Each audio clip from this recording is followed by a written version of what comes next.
Bom dia, meu querido irmão, minha querida irmã da Seara Espírita, e você que vem buscar aqui no nosso canal ABC da Ciência Espírita aquelas pílulas necessárias para que você possa penetrar por essa porta que é a do Espiritismo, entendendo e localizando como se dá essa tão amorosa fé raciocinada.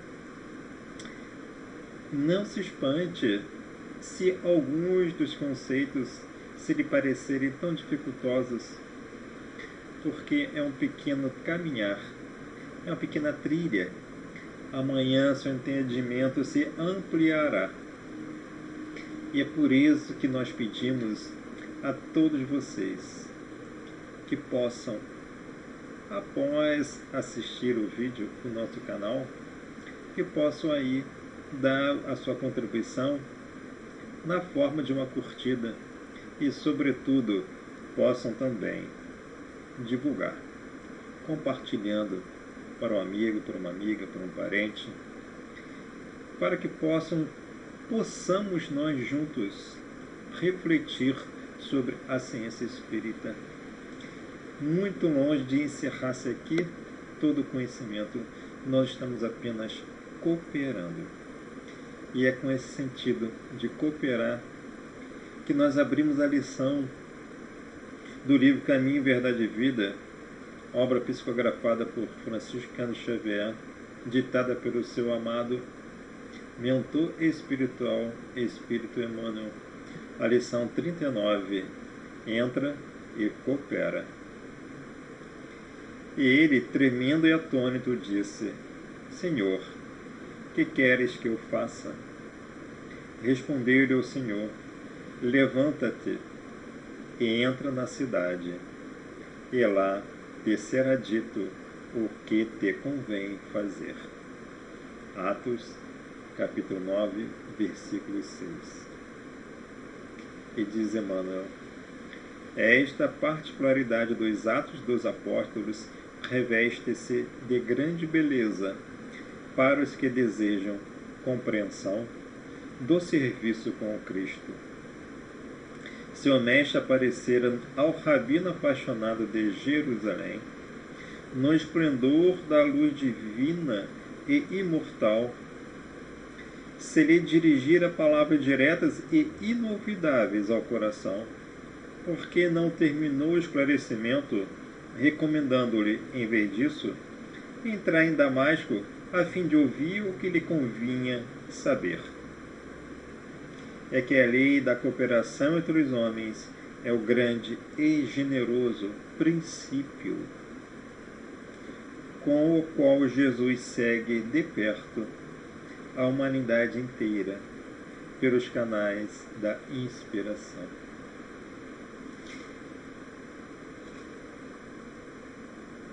Irmão, irmã, pega essa lição para você ler completamente.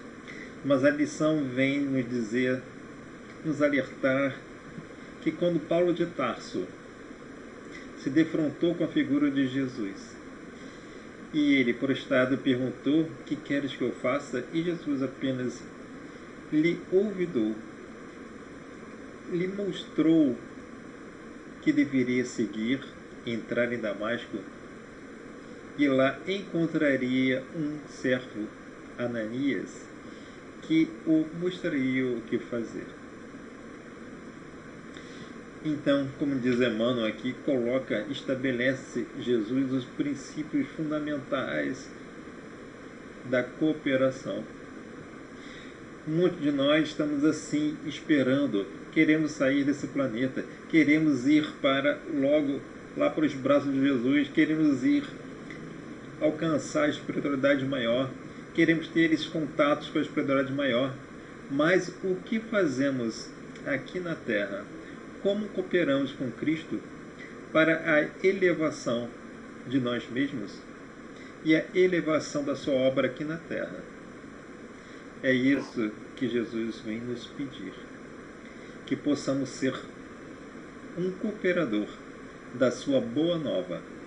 E cooperar também significa entendermos nos auxiliar nos entendimentos, buscarmos com humildade esclarecimento, buscarmos auxílio quando nos é necessário a retirada daquela dúvida que se compraz em nossas mentes. Então, meus queridos amados e queridos irmãos, que possamos ser cooperadores da palavra divina de Cristo, que possamos ser seus auxiliares no ensinamento, mas, sobretudo, na autoconsciência, na autotransformação íntima do nosso ser, através das nossas mudanças mentais e através, sobretudo, das nossas ações que precisam estar em compromisso ou em passo com aquilo que Jesus nos estabeleceu como o mais importante: amar ao próximo como a si mesmo e a Deus sobre todas as coisas. E assim, meus irmãos, vamos dar início a esse nosso mais um breve capítulo na história das nossas reflexões sobre a ciência espírita. Que assim seja. Então, meu querido irmão, minha querida irmã, hoje nós vamos finalizar aí o nosso capítulo sobre o princípio fundamental da forma pensamento. Para tanto, nós vamos buscar entender dois conceitos e um órgão. Os conceitos são força mental-criativa e energia psíquico-sutil e a nossa querida glândula pineal. Antes, alguns conceitos importantes, né? A gente vê lá nos fluidos, no capítulo 19, no item 18, lá na Gênese, mais precisamente na página 53, que o pensamento do encarnado atua sobre os fluidos espirituais, como o dos desencarnados. Esse transmite de espírito a espírito pelas mesmas vias, e conforme seja bom ou mal, saneia ou vicia os fluidos ambientes. Ou seja, sendo espírito, não importa se está encarnado ou desencarnado, ele vai atuar sobre os fluidos espirituais. Que são fluidos espirituais? O fluido cósmico universal. Ele vai atuar o que? Sobre esses ambientes. Aqui na minha residência, aí no seu lar, você tem o seu ambiente. Esse ambiente, o que? Ele é formado pelo que? Pelo fluido cósmico universal. E podemos saturar esse ambiente através do que? Dos nossos pensamentos. Desde que estes se modificam pela projeção dos pensamentos do espírito, ou seja, desde que o ambiente se modifica. Se o invólucro perispirítico, que é a parte constituinte do seu ser, e que recebe de modo direto e permanente a impressão desses seus pensamentos, há de, ainda mais, guardar a de suas qualidades boas ou mais. Ou seja, o ambiente, então, sendo impactado pela projeção do nosso pensamento, ele também vai impactar de volta o que? No perispírito, que vai receber, então, de forma direta e permanente os nossos próprios pensamentos. Então, no ciclo, nós emanamos e as nossas emanações acabam por quê? Por impregnar o nosso perispírito. Sendo o perispírito, continua lá no item 18, né? Sendo o perispírito dos encarnados de natureza idêntica dos fluidos espirituais, ele os assimila com facilidade, como uma esponja se embebe de um líquido. Olha só que imagem interessante. Ou seja, o perispírito, sendo a mesma natureza do fluido cósmico, ele vai acontecer o quê? Ele vai receber os fluidos como se fosse uma esponja que pegasse aí uma água, jogássemos na água sobre aquela esponja, ela fosse absorver, porque é da mesma natureza assimilável. Esses fluidos, portanto, exercem sobre o perispírito uma ação tanto mais direta quanto por sua expansão e sua irradiação, o perispírito com ele se confunde. O que significa, então? Que, através da projeção do nosso pensamento, nós já vimos, nosso pensamento é uma onda que se irradia, nós então vamos nos confundir com os pensamentos, com as ondas, com os fluidos existentes, tá certo? Da mesma natureza com que estamos pensando, com que estamos irradiando. E atuando esses fluidos sobre o perispírito, este, a seu turno, reage sobre o organismo material, como que se acha em contato molecular. Seus eflúvios são de boa natureza, o corpo ressente uma impressão salutar. Se são maus, a impressão é penosa. Se são permanentes e enérgicos, os eflúvios maus podem ocasionar desordens físicas. Não é outra a causa de certas enfermidades. Explicando aí de forma clara como o nosso perispírito, sendo de mesma natureza do fluido, em contato então, através da nossa irradiação, em contato permanente com esses fluidos da sua mesma natureza física e que possuem aí, sendo de acordo com o nosso pensamento, se é bom ou se é mal, a gente vai se afinizar, vai se irradiar e vai se combinar com aqueles fluidos impregnados de quê? De pensamentos bons ou maus. E aí o que? Sendo permanente essa carga de irradiação, de combinação com esses fluidos maus, essa permanência, sendo então o perispírito o veículo dessas ondas para o nosso corpo, estando o perispírito em contato molecular com o nosso corpo, ele vai fazer o quê? Ele vai transmitir então o quê? Essas ondas deletérias, assim chamadas, de impressões penosas para o nosso corpo. Estando aí então o quê? A razão das certas enfermidades.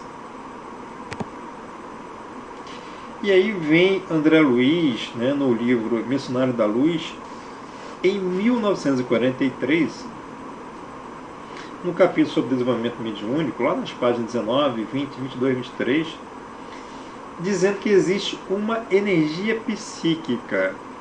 Essa energia psíquica nós colocamos aí, me perdoe, André Luiz, se eu estou errado, mas me corrija, ajuda a me corrigir.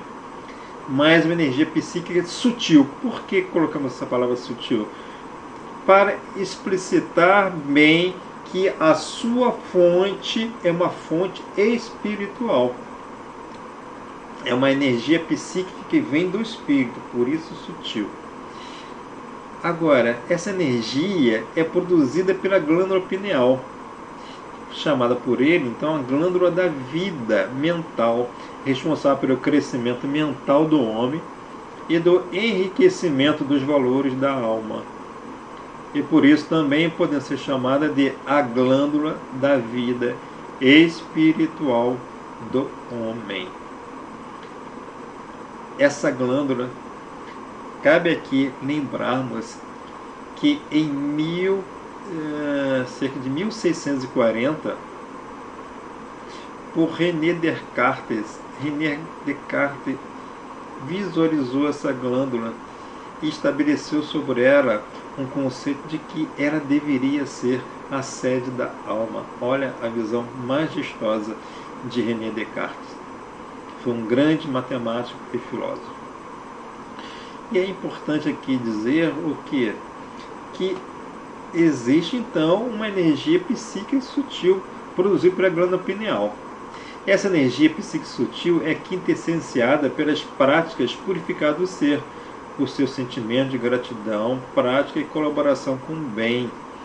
E isso, dizendo aqui André Luiz, é um princípio científico. O que significa isso?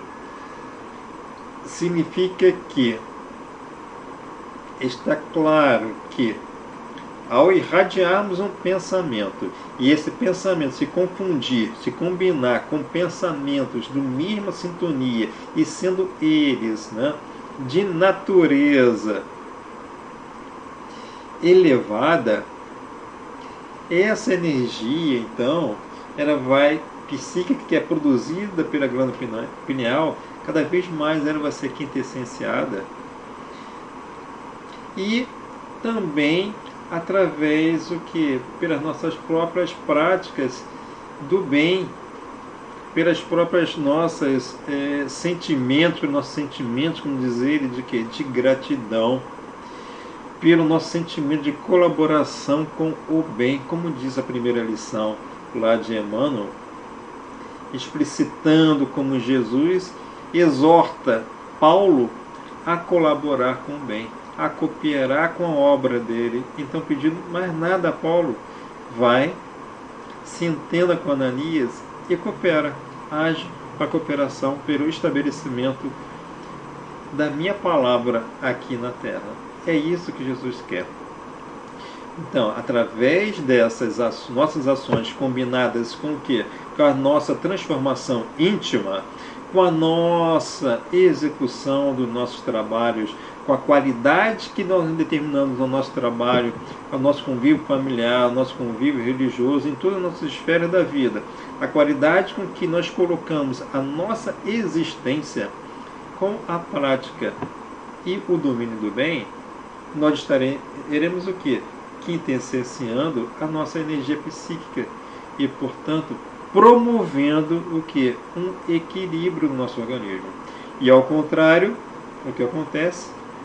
Acontece a viciação cada vez maior nas zonas mais baixas da natureza, como diz aqui André Luiz.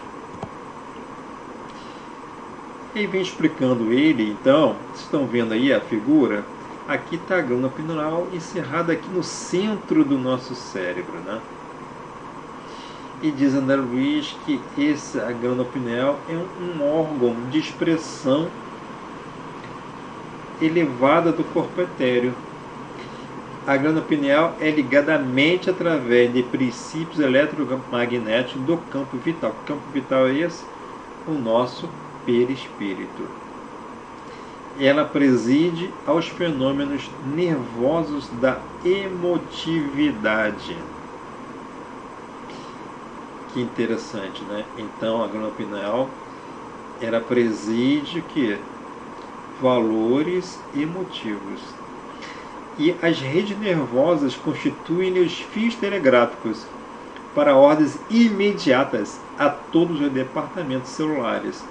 E, sob sua direção, efetuam-se os suprimentos de energias psíquicas a todos os armazéns autônomos dos órgãos. E nós veremos daqui a pouco que o que são esses armazéns autônomos? São as outras, as outras glândulas. Então, a glândula pineal, ela exerce o controle, é o controle da vida. Ela controla o que? O sistema endócrino. E aí a gente vai ver um pouquinho daqui à frente, né? Que foi o que? Descoberta, em princípio, a natureza dessa energia psíquica através de uma substância chamada melatonina, pelo cientista Aaron Lerner, em 1958. Mas a gente precisa entender aqui o quê? Que a glândula pineal, portanto, ela preside o quê? Ela preside essa energia psíquica que é produzida através do quê? Dos princípios eletromagnéticos que são ligados ao quê? À mente, que está ligado naturalmente, que é do quê? Do espírito. Então, o espírito, ele emite um pensamento através de onda, não é isso? Onda pensamento, atrai outros pensamentos, impregna o seu campo vital, o perispírito, que através de princípios eletromagnéticos, o que? Vai dar partida, tá certo? Ou ação na glândula pineal, que por sua vez vai produzir as chamadas energias psíquicas. Vamos ver um pouquinho melhor como que se dá isso? Então, irmãos, nós vimos que o pensamento do espírito irradia com ondas pelo espaço, né? O que André Luiz ele vem nos falar sobre isso, né? Que o pensamento é uma forma de matéria que ambula pelo espaço, chamada o quê? Matéria mental. Essa matéria mental, portanto, ela possui uma carga magnética e ela é agitada com carga magnética, ela tem uma agitação impulsionada pela nossa vontade, pela vontade espiritual. E aí, por conta disso, ela estabelece para cada pessoa uma onda mental própria. Assim, um mecanismo puramente físico, agindo em conformidade com as leis da matéria, como nós conhecemos na lei da física, da mecânica, chamada mecânica ondulatória. Isso está lá no livro Mecanismo da Mediunidade, né, pelo Espírito André Luiz, no capítulo 4, na página 37. E a gente vai ver então, portanto, de acordo com essa, né, natureza vibratória do pensamento, dessas nossas cargas magnéticas, dessa nossa em agitação pela nossa o quê? Pela nossa matéria mental que nos está presente, portanto, em agitação, ela promove o que? Uma onda mental. A gente consegue então, através dessa onda, nos conectarmos com um espírito mais elevado ou com um espírito que a gente pode chamar imerso ainda em situação de treva. E lá na Gênesis a gente vai ver uma questão muito importante, né? Como a gente viu lá, ou seja, que o perispírito, né, sendo de natureza idêntica dos fluidos espirituais, ele vai assimilar com facilidade o que? Toda essa gama de ondas, né, que existem no fluido universal, tá certo? E como é que se dá isso, né? O perispírito, nós já vimos que os perispíritos sendo, portanto, aí o canal de ligação do espírito com o corpo, como é que ele vai receber isso? Vai receber assim, de uma maneira geral, através de todos os poros perispirituais? Como é que se dá isso, na verdade?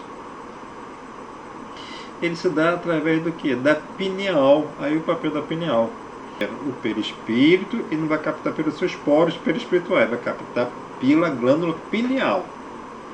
Segundo, essa captação era ativada pela vontade do espírito.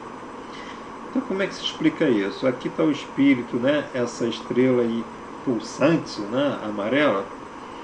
Ele vai se supraexcitar com as ondas captadas pelo perispírito e envia uma força mentocriativa à pineal. Então, o que é isso, na verdade?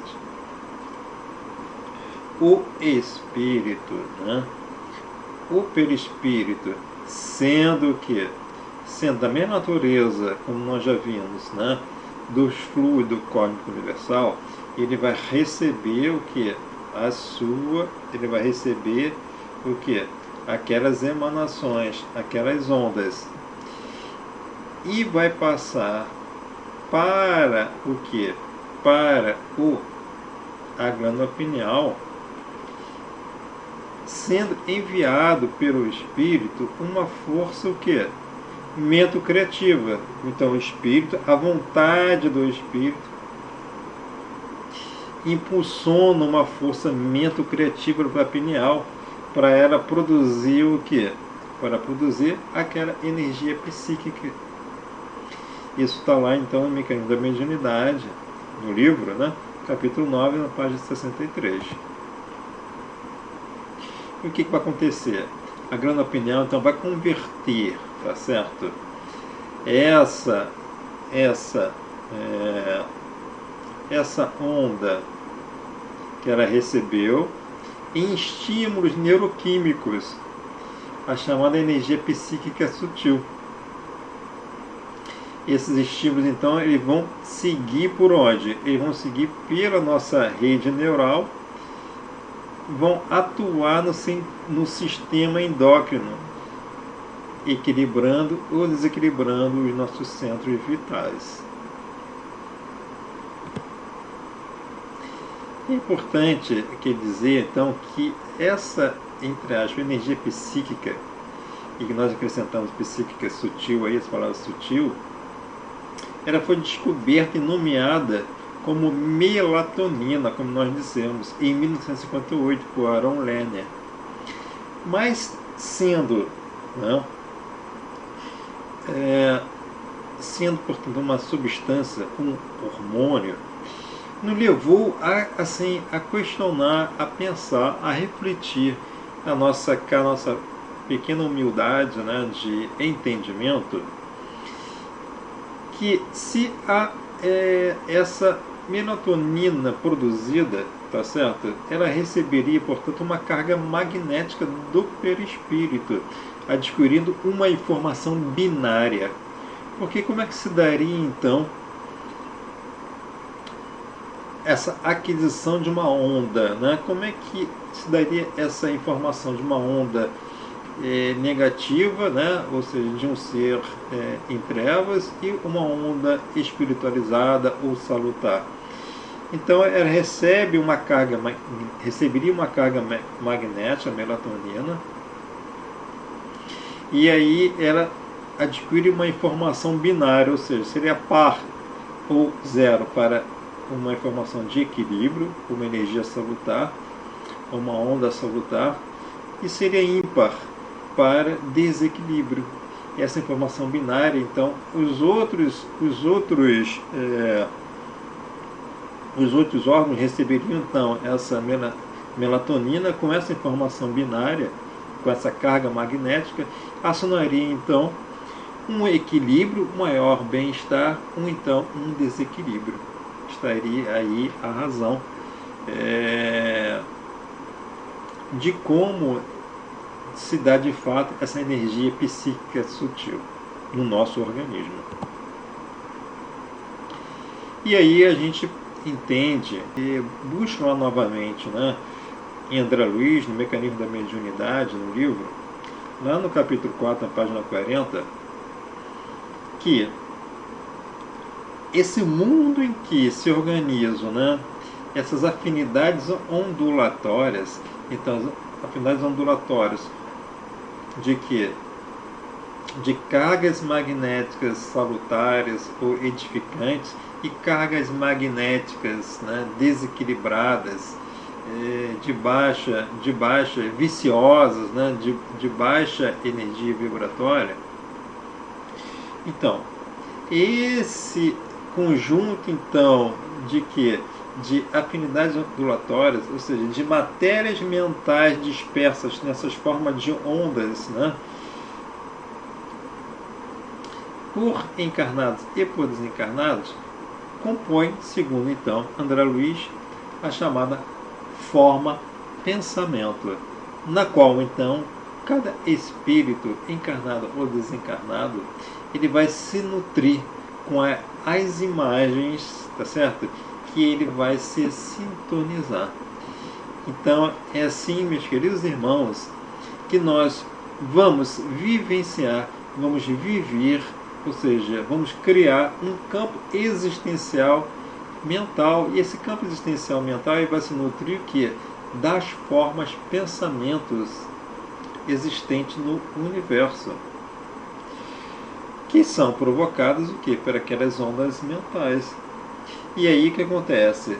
Se alimentando, se nutrindo dessas formas de pensamento, nós vamos dar o quê? Enriquecer a nossa vida, ou vamos viciar cada vez mais os nossos compromissos e os nossos débitos. Ok, irmãos? Então está explicado aí essa forma, como que se dá, caracterizando então todos os passos até o espírito se encontrar com a nutrição das formas de pensamento. e porque, naturalmente, então, forma pensamento é um princípio fundamental do Espiritismo. Então, meu querido irmão, minha querida irmã, chegamos ao final desse capítulo, em que a gente espera ter demonstrado para você, com a nossa imperfeição, com o nosso ainda encadear sobre esses conhecimentos tão profundos. Espero que a gente tenha passado para você, que eu tenha conseguido passar para você, nesse encadeamento, desde o lado que é o espírito, passando pelo pensamento, um atributo do espírito, passando pelo o papel do perispírito na organização do corpo e com o mecanismo de passagem do pensamento do espírito para o corpo. Vimos agora o papel da força criativa do nosso espírito na produção das matérias mentais que vão ali alimentar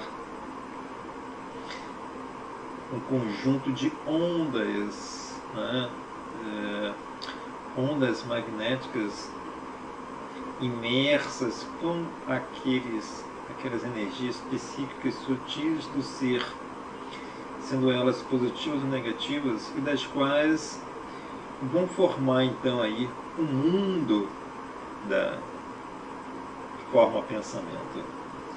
E vimos, portanto, como essa glândula tão especial, essa glândula pineal, ela é capaz de produzir as energias psíquicas sutis, alimentadas ou impulsionadas pela vontade do espírito, e com isso não só regular todo o nosso organismo, mas equilibrá-lo pela nossa vontade, pela nossa consciência de transformação do nosso pensamento, das nossas ações, numa ligação permanente com as ondas de maior poder elevado,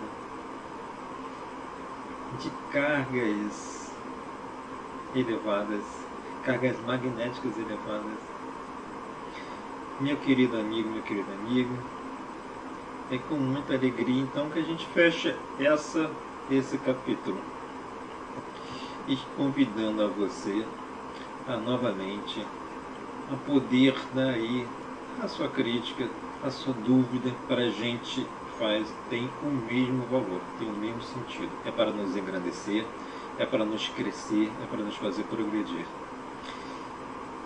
Esperamos você aqui no próximo domingo, e que esse domingo, que já é um marco de um novo mês, receba de mim, receba desse estudo você, a tua família, o teu trabalho, onde você estiver, toda a nossa onda mental de paz, de progresso, para que você possa estar em conexão permanente, para que você não tenha dúvida de que existe um movimento físico que nos liga às fontes criadoras, e que podemos acessar essas fontes criadoras através do nosso pensamento. Que abriu-se inunde a tua vida com as ondas mais sutis, mais amorosas, mais progressista que nós temos, que é a fonte consoladora do nosso amado irmão, mestre dos mestres, Jesus Cristo. Ser feliz hoje e sempre. Tenha um ótimo domingo, uma ótima semana e um ótimo mês de abril. Que assim seja.